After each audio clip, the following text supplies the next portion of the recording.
for Klinefelter syndrome, the patient has 2 X chromosome and 1 Y chromosome. As we mentioned before, the presence of a Y chromosome is the determining factor for the gender. So because the patient has a Y chromosome, we assume that we classify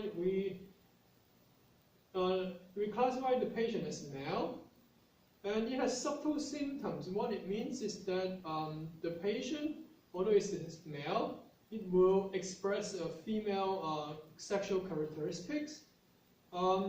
Usually, it will occur around age 15 during puberty. So during puberty, when the patient starts going through puberty, then he or his parent will notice that the patient will express some female characteristic, and then in this case they'll bring the kid to go to see doctor.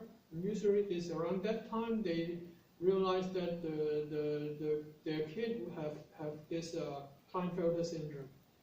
They also have a speech and language delay, require assisted reproduction to father children because they'll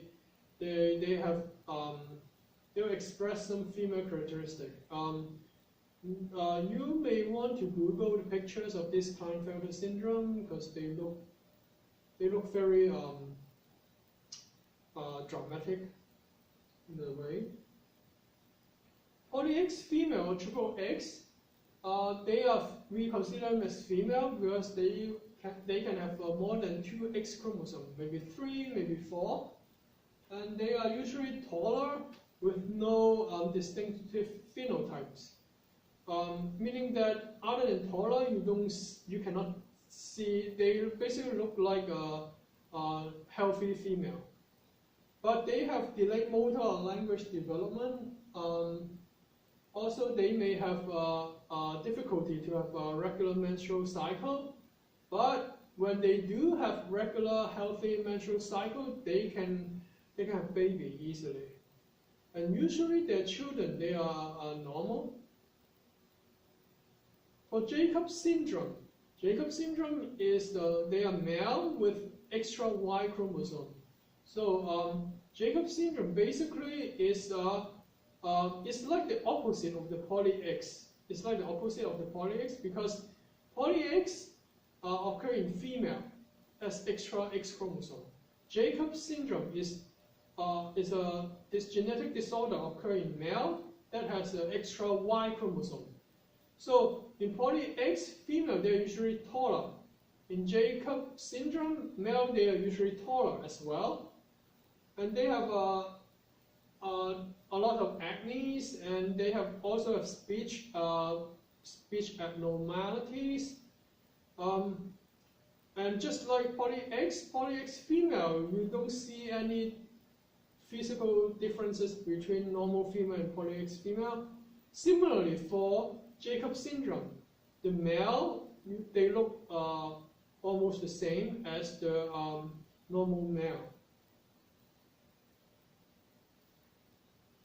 So there can be chromosome mutation occur.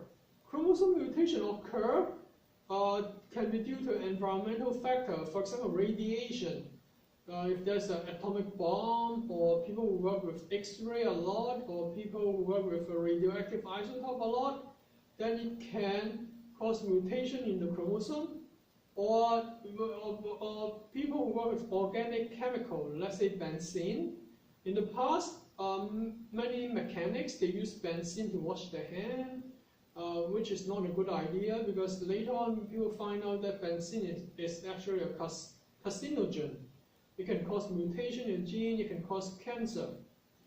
And virus can also cause chromosome to break down. The reason is that when a virus infected a cell, they basically injected their viral genetic material, viral DNA into a cell, and then the viral DNA will get incorporated into the genome of that cell. When the viral DNA is incorporated in the genome of the cell, it may potentially break or mutate the genome or the chromosome of the host cell. And when the breakage when the breakage occurs and then the cell tries to repair the damaged chromosome, then things can occur. Deletion, duplication, translocation, and inversion, they can all occur. And we'll look at each case in detail right now. And mutation can occur during meiosis. And all this can lead to mutation occur in meiosis.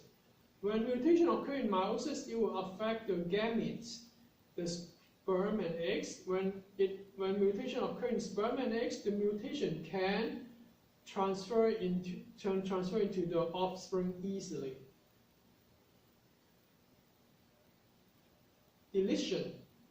So when a breakage occurs in chromosome, and it can breakage occur, meaning that we mentioned radiation, organic chemical, or virus. All this can cause a breakage occurs in the chromosome. And then when breakage occurs in the chromosome, some part of the chromosome or some part of the gene can be lost. And then in this case, you will have one normal chromosome, and then the other chromosome will be shorter because part of the chromosome is lost. An example of the clinical example will be Williams syndrome and Cri-du-Chat syndrome. Williams syndrome is the loss of the chromosome number 7, and Cri-du-Chat is the loss of N piece in chromosome number 5. In Williams syndrome, children looks like a pixies or an elf, and they have this characteristic physical appearance: turn-up nose, wide mouth, small chin, and large ear. They have poor academic skills, but they are very good verbally and musical skills. For Cri-du-Chat syndrome, Cri-du-Chat means cat cry. In cat cry, so they have a small head. Children have small head and mentally despair, and they have some facial abnormalities. They have an abnormal development of their voice box, so that they can produce the sound of a cat, just like the cat is crying. That's why you call it Cri-du-Chat syndrome, cat crying syndrome. So deletion, you can see that the chromosome, after part of the X, the end plate is lost. The end plate lost, it is the Cri-du-Chat syndrome. So if you lost the end plate, then one chromosome will be shorter. The end plate becomes, it will be the Cri-du-Chat syndrome. But on this picture, this is the Williams syndrome. So they look like they have turned-up nose, wide lips, and this is the Williams syndrome. Duplication. So when a breakage of chromosome occurs, you can have a duplicate of the chromosome. And in this case, it is duplicating D and E allele here, but not only D and E allele occur duplicated, but it is actually reversed. The order is not D and E, but it becomes E and D reversed.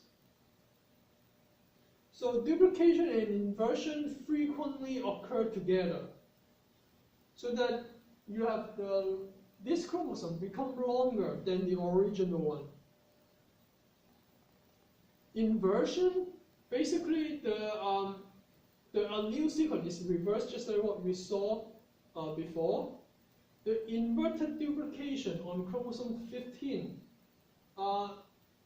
this in 15 syndrome, you have a lot of this characteristic. Weaker muscle tone, mental impairment, seizure, spinal curve, spinal cord, autistic characteristic, poor speech, flapping of the hand, lack of eye contact. All this can occur when you have inversion and duplication occur in chromosome 15. Translocation.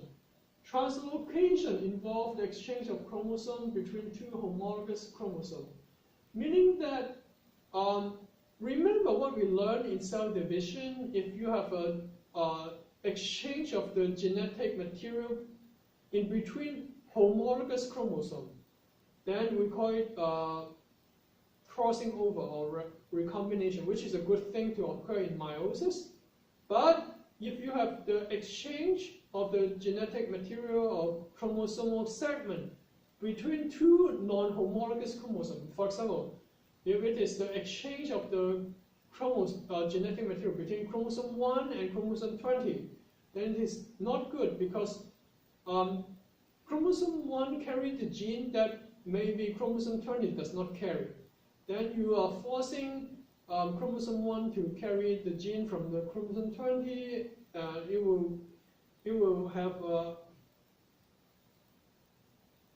You will have some abnormal disorder occur.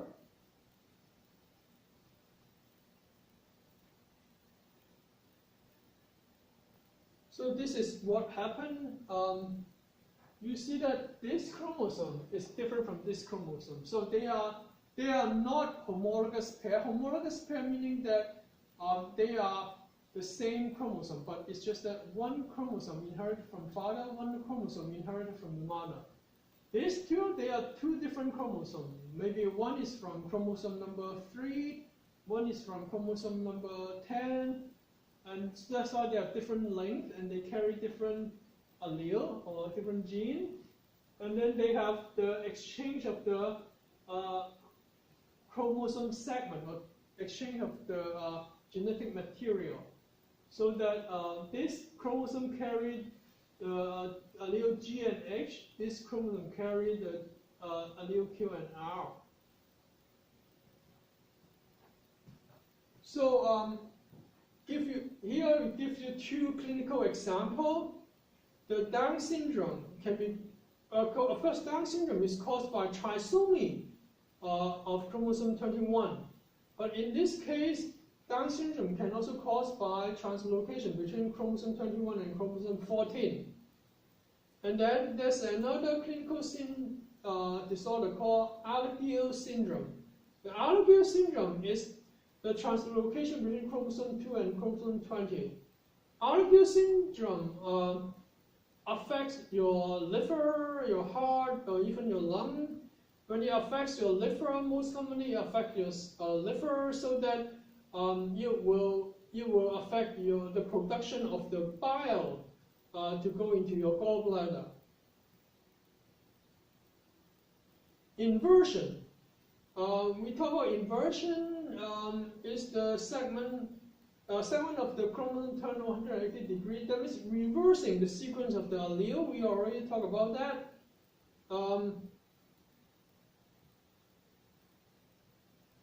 It is very often to couple with the duplication, sometimes even deleted sequence. So this is what happened.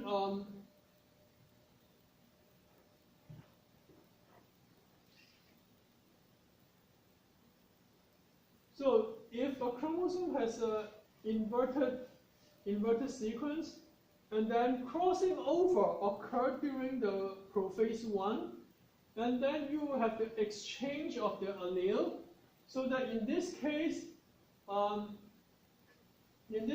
the inverted allele will go into the healthy chromosome. So these are the 4 cases: deletion, duplication, translocation, and inversion. You need to know these 4. I remember I include that into the exam. So that's it for this online lecture.